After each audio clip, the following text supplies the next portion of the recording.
Assalamualaikum warahmatullahi wabarakatuh. Selamat datang di channel YouTube @kunbarmnj official, kanal pembelajaran dan main bareng by OB Management. Pada perkuliahan kali ini, kita akan membahas tentang pengembangan sistem yang akan dibagi menjadi dua part. Kali ini kita akan membahas part 1 yang fokusnya adalah pendekatan sistem, siklus hidup pengembangan sistem, SDLC tradisional, prototyping, pengembangan aplikasi cepat, dan pengembangan berfase desain ulang bisnis. Bersama saya, Indra Ayu Fatmala.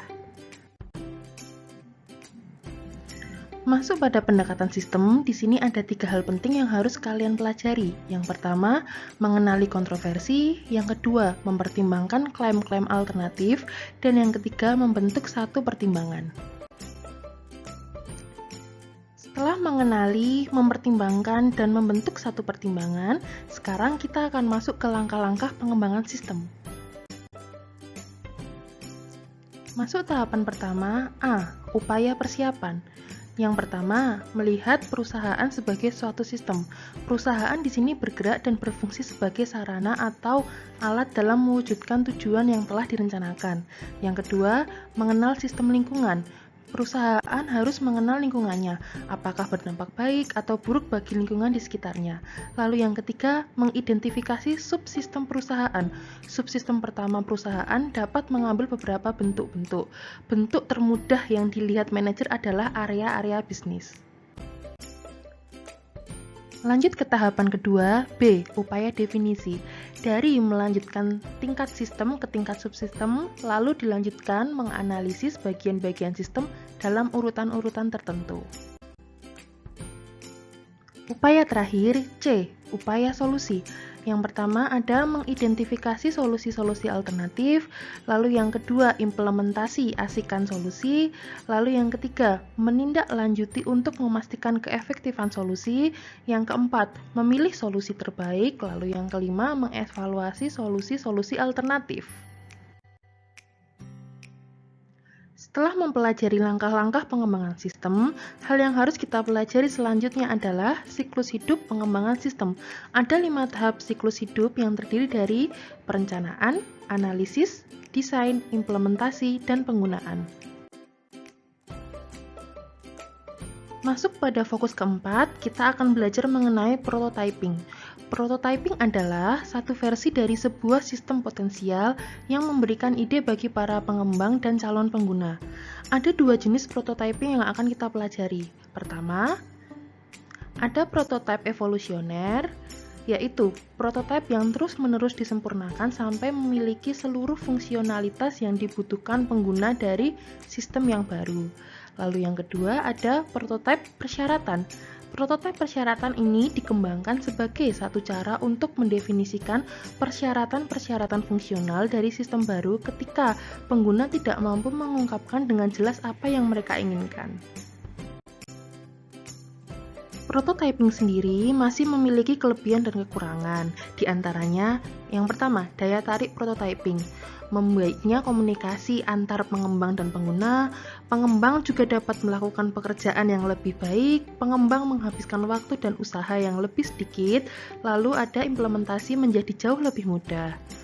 Lalu, untuk kekurangannya sendiri, yang pertama nih, terburu-buru dalam menyerahkan prototipe dapat menyebabkan diambilnya jalan pintas. Lalu, pengguna dapat terlalu gembira dengan prototipe yang diberikan. Lalu, prototipe evolusioner bisa jadi tidak terlalu efisien. Lalu yang terakhir, antarmuka komputer manusia yang diberikan oleh beberapa alat prototipe tentu tidak mencerminkan teknik-teknik yang baik. Selanjutnya, ada pengembangan aplikasi cepat yang bisa kita lihat dari bagan berikut ini. Ingat ya, ada 2 langkah yaitu iya dan tidak. Jika tidak, kita harus kembali pada langkah awal dan jika iya, kita bisa lanjut pada langkah berikutnya. Kemudian ada unsur-unsur penting dalam RAD alias Rapid Application Development. Ada 4 unsur penting. Yang pertama, manajemen, orang, metodologi, dan alat-alat. Berikutnya ada tahap-tahap pengembangan berfase pada sistem informasi manajemen. Bisa kita cek di diagram berikut ini. Masuk pada desain ulang proses bisnis dalam pengembangan sistem informasi manajemen meliputi 4 hal, yaitu inisiasi strategis proyek-proyek bisnis proses reengineering, lalu ada rekayasa terbalik, rekayasa ulang, serta pemilihan komponen-komponen bisnis proses reengineering. Berikut ada diagram arus data yang meliputi 1. Unsur-unsur lingkungan, yaitu unsur yang berada di luar batas sistem. Lalu yang kedua ada proses, adalah sesuatu yang mengubah input menjadi output. Lalu yang ketiga ada arus data yang terdiri atas kumpulan unsur-unsur data yang berhubungan secara logis. Lalu yang keempat ada penyimpanan data. Lanjut mengenai manajemen proyek. Manajemen proyek sendiri adalah pengembangan sistem yang pertama dikelola oleh manajer unit TI dengan dibantu oleh manajer analisis sistem, pemrograman, dan operasi. Melalui percobaan tanggung jawab, manajemen secara bertahap telah mencapai tingkat manajemen yang lebih tinggi, yaitu tingkat strategis dalam kebanyakan kasus. Selanjutnya kita akan mengenal Steering Committee SIM. Steering Committee SIM adalah pelaksana tugas berbasis sistem yang menjalankan 3 fungsi utama, yaitu pertama, menciptakan kebijakan, lalu yang kedua, melakukan pengendalian fiskal, yang ketiga, menyelesaikan perselisihan. Terima kasih atas perhatiannya. Jangan lupa like, komen, dan subscribe sambil ngopi ya, biar nggak sepaneng. See you!